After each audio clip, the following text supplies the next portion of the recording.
Primary and secondary? Primary and secondary, I like that. What color is primary? Green? Yep.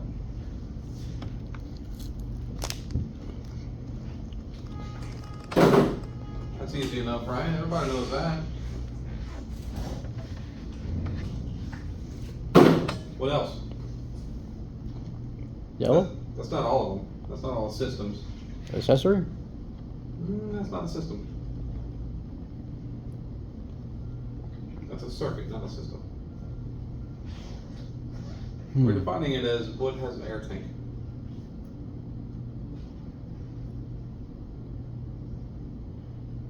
The transmission? That's, again, a circuit. Okay, let's go through it then. The brakes? The brakes. The brakes. Again, we're doing plural systems. We're gonna go through them all. So let's talk about it, Pedro. Take me to the start, the origination. How do we have compressed air? The air compressor? With the air compressor, right? Okay. So I'm gonna draw stuff as you name it. And it goes to what? The air dryer? Okay. I like it. What else? The wet tank? Okay. And also called by another name. What is another name for wet tank?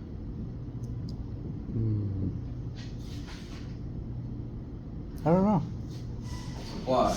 Oh, Wet / supply tank. Okay. So what system are we talking about here? the supply? Supply, yes. Supply air system. I'm going to color code this blue because there are blue airlines on supply in some places. So moving on. We've already named an air compressor, we've named an air dryer, and we got the tank. What else is part of our supply circuit? You need something else. There's two more things. The primary and secondary tanks? Nope. The air governor? Yeah, governor. That's you. One more thing, and I don't expect you to know this. Be cool if you did.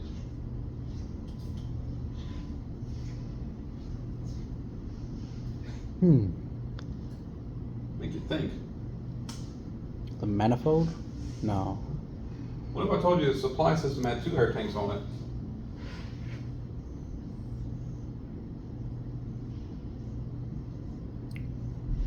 Ah, the purge. The purge tank, yeah. So in a lot of systems, especially valves, the supply wet tank will be on the back side. There will be a baffle midways in the tank, and the purge will be on the front side. That's why you see that one line come around and hit the front. That's the purge tank all by itself. Just has one line. That's how you can notice it. On a Max, little pancake one hanging off the frame rail, one airline to it. Again, purge tank. Do the same thing, different location. But anyway, talk to me how all this stuff works together. So obviously we know what an air compressor does. It compresses air, like the name implies, duh. But how does it compress air? Where does it get its power from? The engine? The engine, through means of what? Gear and rotation? Yes, through a gear. We'll draw a nice little cylinder head on there. I like that. See the afro.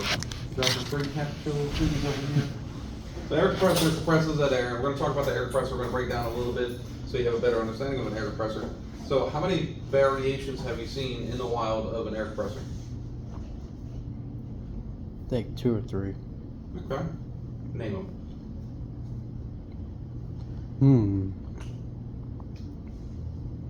What's the Old Faithful, right? What's the most common one?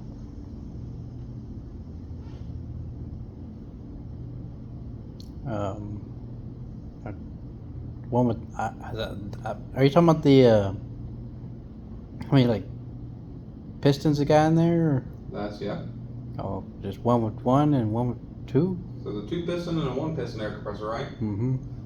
Okay, there's another difference as well. That's right, but there's one more. Think of how it unloads. There's a discharge line in the front and one in the back, I think. Yeah, but where's that blue airline go? To the front. Okay. Does it always go to the front? Or can it go somewhere else? I think the only ones I see go in the front, either on the bottom or on the cylinder head. There it is. On the bottom or on the back on the cylinder head. So why is it different? What's the difference between putting that there and there? Changes the compressor, right? Mm-hmm. So your compressor, this is a cylinder head drawn top-down view, and you'll have a big piston back here and a smaller piston back here. You know why we have a bigger and smaller one? This will be intake. This one will be output. That help you? Mm-hmm. Cross over. So you have this nice big piston, take this nice large volume of air pressure that is not pressurized yet, condense it down into a pressurized cylinder. Then it flows it onto that second one, which takes that smaller one, compresses it even more. Because air we can compress, water we cannot. Make sense? So that's why two pistons are great. One pistons are great, they'll work, but this is clearly better. This is way more efficient. You'll build air faster, more than twice as fast with two pistons. That's why you have a big one and a small one. Now on top of here, the reason that compressor works, we have pistons that go up and down. Obviously, you know that with a crankshaft. Now the pistons, when they force up, it squeezes that air, right? Mm-hmm. How does it squeeze that air and make sure it doesn't come out the air filter again?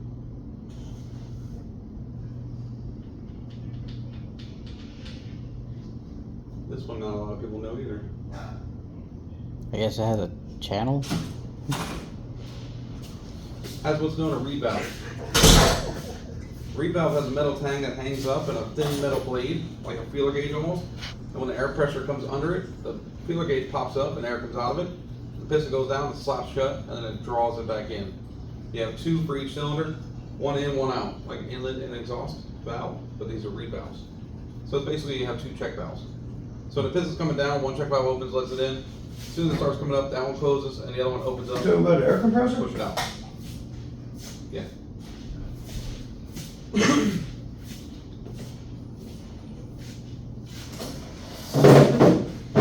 So now we know what the air compressor is, what it does. Sometimes you'll have a blue port on the bottom, blue port on the side. What's the difference between the bottom one and the side one? It changes the air compressor and how it unloads.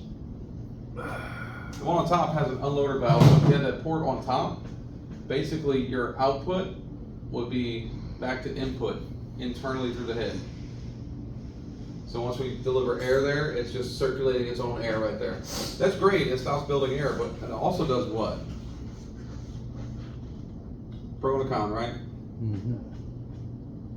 It's gonna continue to move air back and forth, back and forth, back and forth, back and forth, over and over. If you were running on a treadmill for an hour, you'd probably get pretty hot, wouldn't you?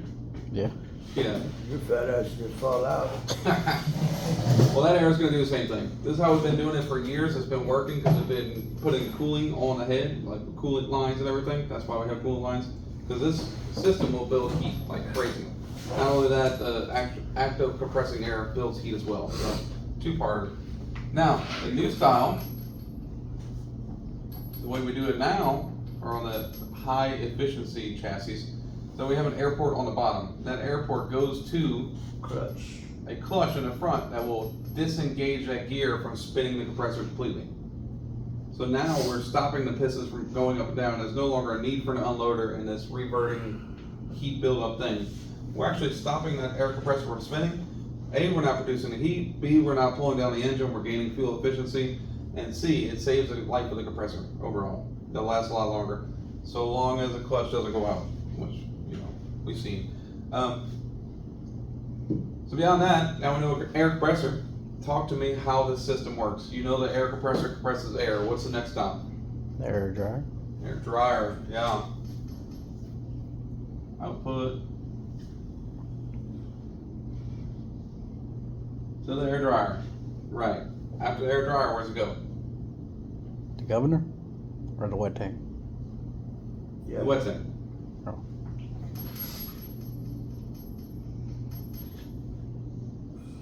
This is now an air system because now we call it that because we have a storage capacity, like a battery. We're storing an energy. This time it's air. So now we have truly what is called an air system. Now, in order for this air system to regulate itself and not blow the fuck up, how do we stop things from building too much air? Purge. Or safety valves. Yeah, safety valve. Okay, so I'll take that. That's a good call. Safety valve coming out here in case we get too much air pressure. It's a safety release. What's that set to? 150. 150. Good. I like it. I like that you know that.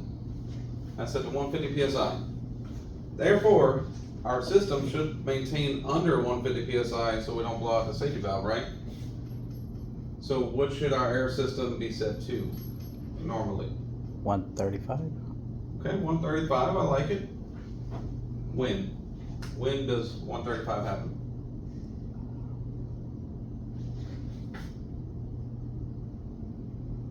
So I asked that if have no air in the system, right? We're building air up. 135 is achieved. What happens? The air governor opens and turns off the air compressor. I like it. And then that is technically cut out pressure. Would you agree? Mm-hmm. Okay. So now we've built that pressure and we're holding it, and now we've consumed it by some means, maybe the brake pedal was pushed or something like that. At what point do we tell that compressor to start back up? When we lose air pressure under 100 or 120. Getting closer. 125. 125, there it is.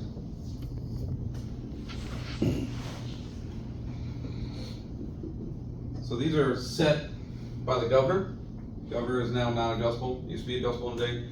Common misconception: as long as it builds 120, you're good. That's not technically true. We should be building 135. We should not get over 140. In fact, get 150, we're blowing the safety valve. Fair enough? So you already said that the governor sends air to the air compressor. That's a blue line, right? Mm-hmm. Okay. What else happens when we get to 135?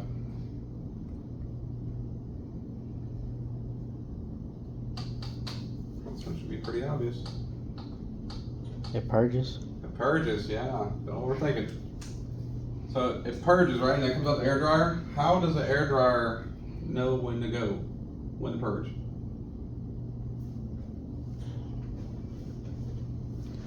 The governor will send a signal too. Ha, look at that. You got it. See, you do know this stuff. Yeah, he does, don't He sure does. So basically, the governor is going to send air to the air compressor and the air dryer at the same time or different times? Same time. Same time, yeah.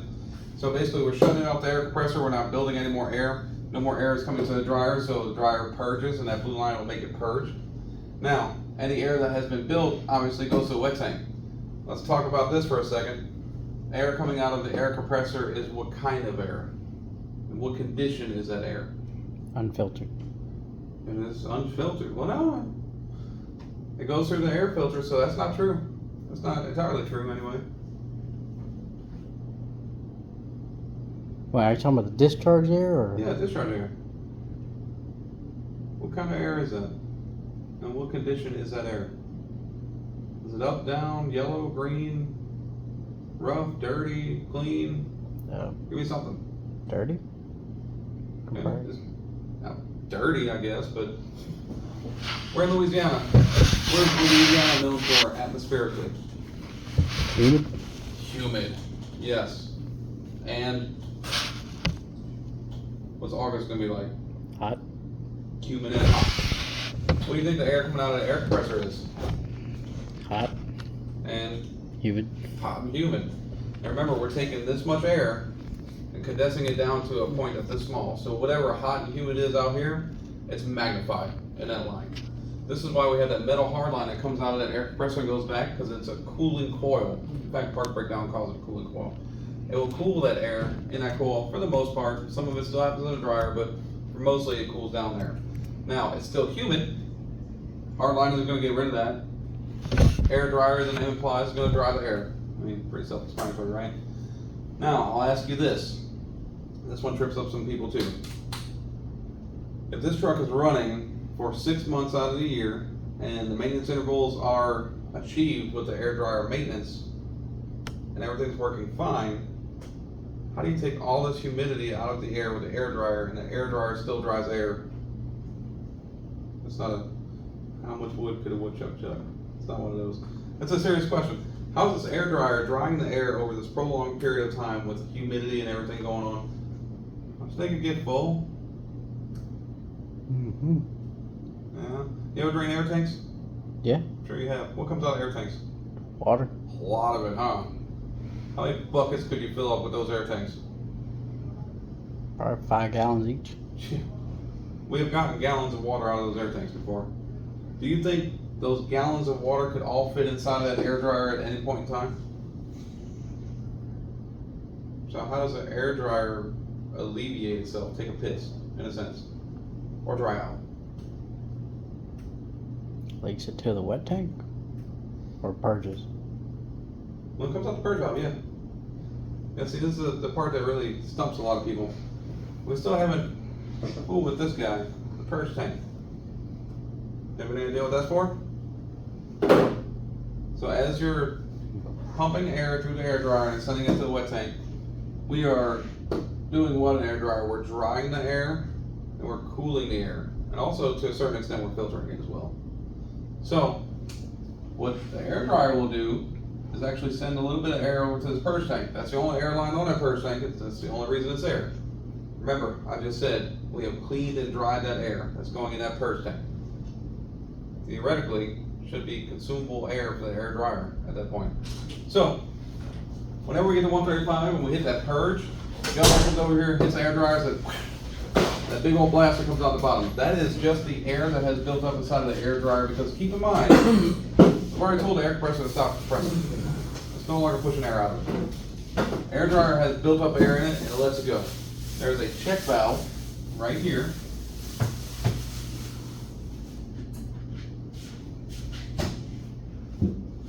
For the air dryer outlet, and it's integral to the air dryer. You can take a snap in there and take it out and look at it if you want.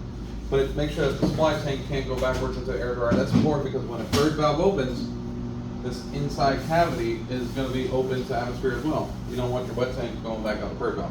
That's a no-no. We've seen that before. It's not fun.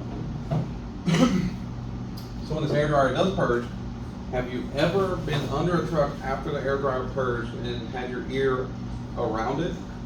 Maybe on shop air or something like that? I know somebody left their keys on the stairs. Been to death. Or that. So after it purges, it's actually releasing air out of that purge valve still continuously for an extended period of time. What it's doing is taking that clean, dried air, quote unquote, blowing it back over that desiccant cartridge, forcing all that moisture that it had collected out of the purge. This is what's known as regeneration. Yes, the air dryer regenerates. So you can't force it into a regeneration, it does it. All on its own. This is, in essence, a simplified, all you need to know about supply systems. They can get tricky, they can vary in chassis to chassis. The biggest variation that you're going to find is that all of a sudden, in these new Mack Anthems at least, these newer trucks,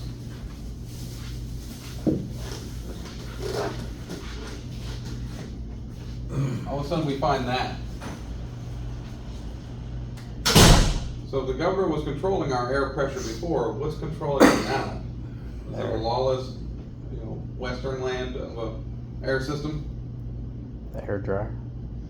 Air dryer now controls it. How? Wi-Fi.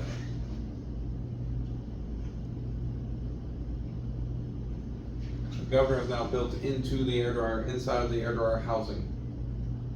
So though you don't see it on the firewall, they'll still have a governor, it's in the air dryer. Other ones are electronically controlled air dryer. They will actually tell the compressor to shut off electronically and the air dryer to purge electronically from the VSU. We're not here to talk about that. I just want to keep it simple, right?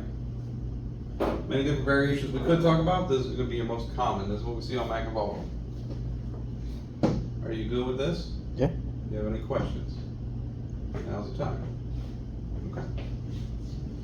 I'll keep it rolling. Don't walk away from me.